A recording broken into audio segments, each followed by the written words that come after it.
በዚህ ቪዲዮ ዛሬ የማሳያችሁ ኖርማል የእንጨት ቤት እንዲሁም የጭቃ ቤት ለመስራትና እንዲሁም እንደምታዋት ሽርንክት ያለ የቦለኬት ቤት ለመስራት ምን ያክል ብር ይፈጃል፣ የእንጨት ቤትን መስራት ነው የሚሻለው ወይንስ የቦለኬት ቤት የሚለውን ነገር በዚህ ቪዲዮ ነው ላሳውቃችሁ የምችለው ማለት ነው። እስከ ቪዲዮ ፍጻሜ አብራችሁን ቆዩ። ሁላችንም ወደ ቪዲዮ።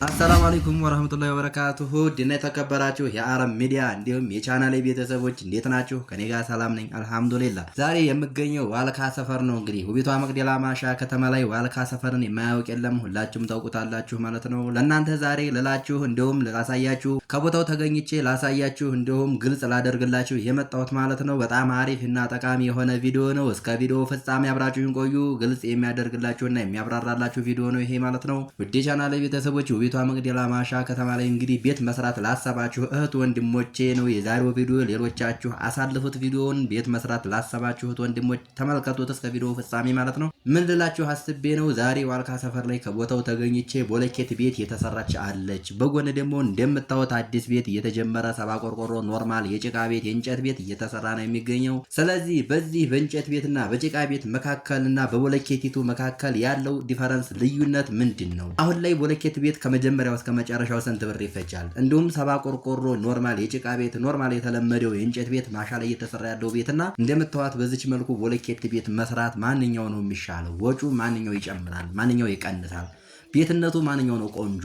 ብዙሃኑ ሰው የሚወደው ቤት ምን አይነት ነው? ቦለኬት ነው ወይስ የእንጨት ቤት ነው? ብዙዎቻችሁ መስራት የምትፈልጉት ቤት ምን አይነት ነው የሚለውን ነገር በዚህ ቪዲዮ ግልጽ ላደርግላችሁና ላሳያችሁ ከቦታው ላይ ተገኝቼ ያለውን መረጃ እውነተኛ ትክክለኛ 2018 ግንቦት ላይ ይዤላችሁ መጥቻለሁ ማለት ነው። እውነተኛና ትክክለኛ መረጃ እንዲሁም ከቦለኬቱ እና ከኖርማሉ ቤት ከእንጨቶች ከጭቃው ቤት ማለት ነው ማንኛው እንደሚሻልና የማንኛው ዋጋ እንደሚቀንስ የማንኛው ዋጋ እንደሚጨምር እንዲሁም ገበያ ላይ ደግሞ ለሽያጭ ቤት ለመሸጥ የእንጨት ቤቱ የጭቃ ቤቱ ነው ውዱ እንደውስ የቦለኬት ቤቱ ነው የሚወደደው? ታታ ያለው ማንኛው ነው? እናንተ መስራት የምትፈልጉት ምን አይነት ቤት ነው? ቦለኬት ቤት ወላ እንጨት ቤት? ምንድነው ሀሳባችሁን ኮሜንት ላይ ብታስቀምጡልኝ የተሻለ ነው። የቦለኬት ቤት ስራልን ከመጀመሪያው እስከ መጨረሻው ስንት ብር እንደሚፈጅ፣ አንድ ቦለኬት ቤት ለመስራት ምን ያክል ብር እንደሚፈጅ እንግዲህ ትክክለኛ መረጃ ወቅታዊ መረጃ ይዘልና እያሉ ኮሜንት አድርገዋል። ኮሜንት ባደረጉ መሰረት ዛሬ ሰርቻለሁ ቪዲዮ ማለት ነው። እንግዲህ ዛሬ ዋልካ ሰፈር ላይ እቺ ቦለኬት ቤት የምታዋት ቦለኬት ቤት እና ከጎን እየተሰራ ያለው ሰባ ቆርቆሮ የእንጨት ቤት የጭቃ ቤት ማለት ነው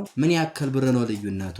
ማንኛው ቤት ነው ቆንጆ? ማንኛው ነው ቤት ደስ የሚለውን ነገር ላብራራና ግልጽ ላደርግ ነው የመጣሁት። እንጨት ቤቱ ምን ማቴሪያል ይፈጃል? ቦለኬት ቤቱ ምን ነገር ይፈጃል? ቦለኬት ለመስራት ምን ያስፈልጋል? ከመጀመሪያው እስከ መጨረሻው እንዲሁ ስንት ብር ይፈጃል? ለመሸጥስ ደግሞ ቤቱ ስንት መጨረሻ ላይ ቢሰራ ለመሸጥ ማንኛው ነው ውዱ? ብዙሃኑ ሰው ፍላጎቱ ምንኛው ቤት ላይ የሚለውን ነገር ግልጽ ላደርግ ነው የመጣሁት። ውድ የቻናሌ ቤተሰቦች ቻናሉን መጀመሪያ ሰብስክራይብ አድርጉ። ሰብስክራይብ ያደረጋችሁ ቪዲዮውን ስታዩ ላይክ በማድረግ ጀምሩት። ምክንያቱም ለኔ አድቫንቴጁ ላይክ ስታደርጉትና እስከመጨረሻው ስታዩን ነው። ቪዲዮውን እስከመጨረሻው ካላያችሁት እንዲሁም ጀምራችሁ ከተዋችሁት ለኔ ይጎዳኛል ማለት ነው። ዲካሜ ዝም ብሎ ነው የሚቀረው ማለት ነው። ስለዚህ ቪዲዮውን ማየት ለማትፈልጉ ከሆነ ከመጀመሪያው ብታሳልፉት የተሻለ ነው። የምታዩ ከሆነ ደግሞ እስከጀመራችሁ እስከመጨረሻው ብታውልኝ የተሻለ ነው ማለት ነው። ስለዚህ እኔ ዛሬ ግልጽ ላደርግላችሁ የመጣሁት የቦለኬት ቤት እና ከእንጨት ቤት ማንኛው ነው ውጤት ያለው፣ ማንኛው ቤት ነው የሚያምረው፣ ማንኛው ቤት ነው ብር የሚፈጀው የሚለውን ነገር ግልጽ ላደርግ ነው። ሁላችንም ወደ ቪዲዮ። አንድ ቦለኬት ቤት ሰባ ቆርቆሮ ቦለኬት ቤት ለመስራት ከመጀመሪያው እስከ መጨረሻው ምን ማቴሪያል አስፈለገው፣ ስንት ብር ፈጀ የሚለውን ነገር ላሳውቃችሁ ነው ማለት ነው።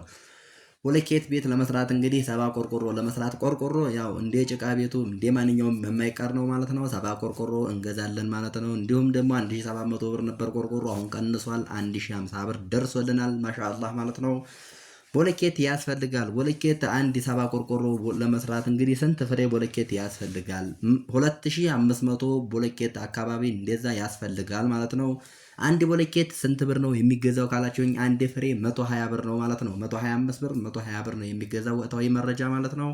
125 ሲባዛ በ2500 ስንለው 312500 ብር ይመጣል። ለቦለኬት ብቻ የምናወጣው 312500 ብር እናወጣለን ማለት ነው። ከዚህ በተጨማሪ ደግሞ የጣራ እንጨት ነው በጣም ትንሽ ነው የሚያስፈልገው። ከዚህ ወደ ቀጣዩ ስንሄድ ደግሞ ሽቦ እንዲሁም ፌሮ የሚባል ነገር አለ፣ ቋሚ ማለት ነው ለቦለኬት ቤት። እሱ ነው አሁን ላይ እንግዲህ ዋጋው ወደድ ያለ የሚባለው ማለት ነው። አንድ ብረት 1000 ምናምን ገብቷልና በእርግጥ ብዙ ብረት ስለሚያስፈልግ ቦለኬት ቤት ለመስራት ያው ስንት ብረት እንደሚፈጅ በእርግጥ እንግዲህ የቦለኬት ባለሙያ ነው ራሱን ችሎ የሚያውቀው። ነገር ግን የብረት ዋጋ አሁን ላይ አንድ ብረት ከ1200 በላይ ስለሆነ ሲባዛ ብላችሁ ሂሳብ መስራት ትችላላችሁ።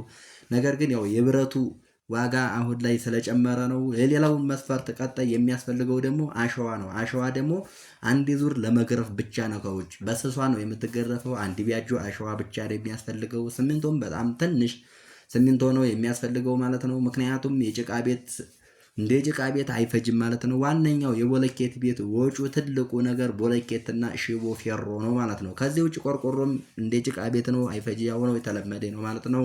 ቦለኬት ቤት እንግዲህ በጣም ብዙ ቅናሽ ነገሮችና በጣም የማያስፈልጉ ነገሮች አሉ ማለት ነው። ዋነኛ ቦለኬት ቤት ለመስራት ዋነኛና አስፈላጊ ነገሮች የመጀመሪያ ቆርቆሮ፣ ሁለተኛ ደግሞ ቦለኬት የማይቀረው ማለት ነው። ቦለኬት እንግዲህ 312500 እንደዛ አካባቢ ነው የሚበቃው ለሰባ ቆርቆሮ ማለት ነው። ምክንያቱም 2500 ፍሬ ስለሚበቃው። ከዚያ በተጨማሪ ደግሞ ቦለኬት ቤት ግረፉኝ አይልም። በትንሿ በስሷ ብቻ ነው ከውጭ እንዲትመሳሰል አንድ ዙር ብቻ ነው በስሷ የምትገረፈው። ለዛ ምን ያስፈልጋል? ትንሽ ሲሚንቶና ትንሽ አሸዋ ነው በስሷ ማለት ነው። ይሄ ማለት ከእንጨት ቤት በጣም ብዙ ነገር ቅናሽ አለው። አንድ ቤት እንግዲህ የእንጨት ቤት ወደ እንጨት ቤት ስንመለስ ግን የእንጨት ቤት የሚያስፈልጉ ነገሮች ምን አሉ? ቆርቆሮ እንደዚሁ አይቀርም፣ እንደ ቦለኬቱ ነው ይገዛል። ሰባ ቆርቆሮ፣ ቀጣይ ሚስማር አለ፣ የጣራ እንጨት አለ፣ ሙሉ ፍልጥ አለ፣ ማገር አለ፣ ወራጅ አለ፣ ከፈፍ አለ፣ በጣም ብዙ ነገር አለ።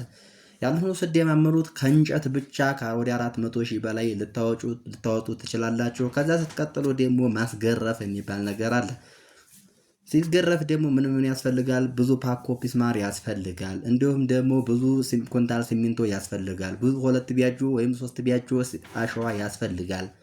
ከዛ ሲቀጥል ደግሞ ሊሾ ማስደረግ ምድሩን አለ። በጣም ብዙ ነገር ነው የሚጨምረው ማለት ነው። የማስመረጊያውም አለ። የጭዱም የጓሳውም ነገር የባለሙያ ያ ሁሉ ሲታሰብ ከቦለኬቱ በላይ ነው የሚሄደው ማለት ነው። እንግዲህ ከዚያ በተጨማሪ እንግዲህ ቦለኬት ቤት የሚፈጀው ነገር እና የእንጨት ቤት የሚፈጀው ነገር አሁን ላይ የእንጨት ቤት ዋጋው እየጨመረ ነው የሚገኘው። ብዙሃኖቹ ነገሮች ቦለኬት ኮተቱ ጥር ያለ ያነሰ ነው፣ ምንም ተአብ የለውም። ቦለኬት ይገዛል። ከዛ ውጭ ቆርቆሮ ይገዛል። ሚስማር አያስፈልግም፣ ትንሽ ነው። በትንሿ ሲሚንቶና በትንሿ አሸዋ ከውጭ ይገረፋል ማለት ነው በስሷ ለማመሳሰል።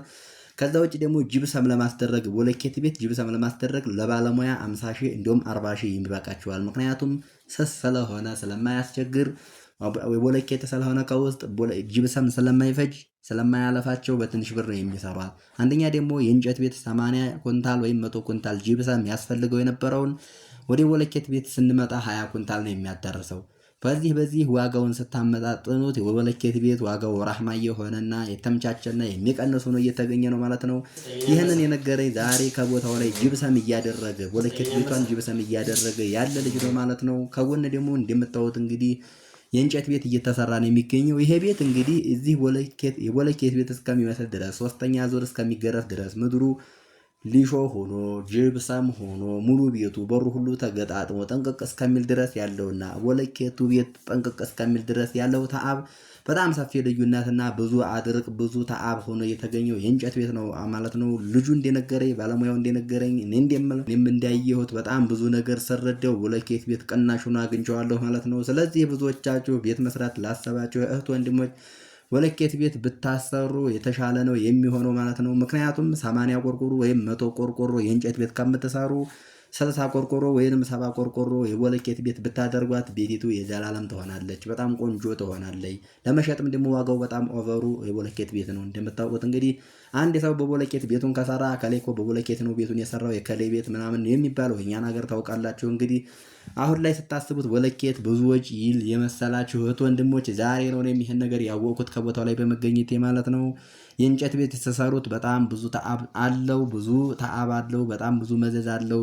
10 ዓመት ከቆየ በኋላ ቤቱ እንግዲህ የመዛባት የመሰነጣጠቅ ጸባይ ያለው የእንጨት ቤት ማለት ነው። ቦለኬት ግን አንዴ ከተሰራ ጥሩ ሆኖ ከተደረደረ በኋላ የዘላለም ነው ማለት ነው። እንግዲህ የሚያምር ነው፣ ቆንጅዬ የሆነ ቤት ነው ቦለኬት።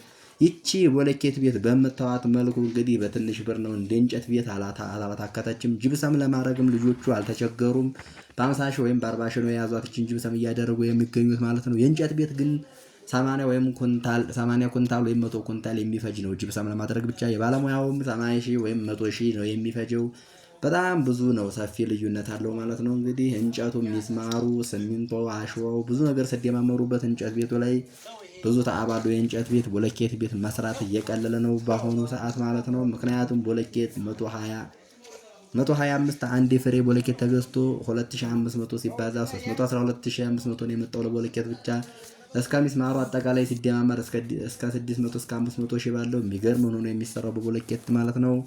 ይህንን መረጃ ዛሬ ላገኘውና ላውቀው የቻልኩት እንግዲህ ዋልካ ሰፈር የእንጨት ቤት በጎን እየተሰራና የጂቦለኬቷን ቤት ጂፕሰም እያደረገ ያለ ባለሙያ ልጅ ነው የነገረኝ። እኔ ለመስራት ያበቃኝ እንጂ አቅሜ በፈቀደ መልኩ ቦለኬት ቤት ነው መስራት የምፈልገው። ምክንያቱም ብዙ ልዩነት የለውም። አሁን ላይ ቦለኬት ነው እንዲሁም የሚቀንሰው ተአብ የለውም። ቤቱ የሚያምር ነው እንደምታየው እንግዲህ እና ይሄንን ደግሞ ልጁ ባለሙያው ራሱ ስለነገረኝ ለእናንተ ልንገራችሁና ላሳውቃችሁ ብዬ ነው የመጣሁት ማለት ነው። ይሄን አሁን ላይ ባለው ገበያ ላይ ማስጠየቅ እንዲሁም ማወቅ ትችላላችሁ ማለት ነው። ሁላችሁም ኢትዮጵያ ቤተሰብ እህት ወንድም ያላችሁ ናችሁ። ጠይቃችሁ ያለውን መረጃ ቦለኬት ስንት እንደሆነ እንዲሁም ቆርቆሮ ስንት እንደሆነ ትክክለኛ መረጃ ከቤተሰብ መጠየቅ ትችላላችሁ። እኔም ያለውን ወቅታዊ መረጃ ይዤላችሁ መጥቻለሁ። ይህን አጋጣሚ ልነግራችሁ የቻልኩት ዛሬ ዋልካ ሰፈር ከጓደኛዬ ጋር ሲሄድ እንግዲህ ኖርማል ቤት በጎን እየተሰራና አንድ ቦለኬት ቤት ጅብሰም እያደረገ ጓደኛዬ ጋር ገብተን ያለውን መረጃና ትክክለኛ ያለውን ወቅታዊ ያለውን ነገር ስናወራ ነው ይሄን ላውቅ የቻልኩት። ስለዚህ ለእናንተ ቪዲዮ ልስራና ላሳያችሁ ብዬ ነው ማለት ነው። ይሄ ትክክለኛና እውነተኛ መረጃ ነው ይዤ የመጣሁት። እንግዲህ አንድ ቤት ከመጀመሪያው እስከ መጨረሻው የእንጨት ቤት የጭቃ ቤት መስራት ጠንቅቅ ተደርጎ እስከሚገባበት ድረስ በጣም ብዙ ተአብ አለው፣ ብዙ ልፋት አለው። 3 ጊዜ እስከሚገረፍ ድረስ ውስጡ ጅብሰም ሆኖ ሊሾ ሆኖ በሩ ሁሉ ተገጣጥሞ እስከሚኖርበት ደረጃ ድረስ ለማድረግ በጣም ብዙ ብር እንደሚፈጅ ታውቃላችሁ ማለት ነው።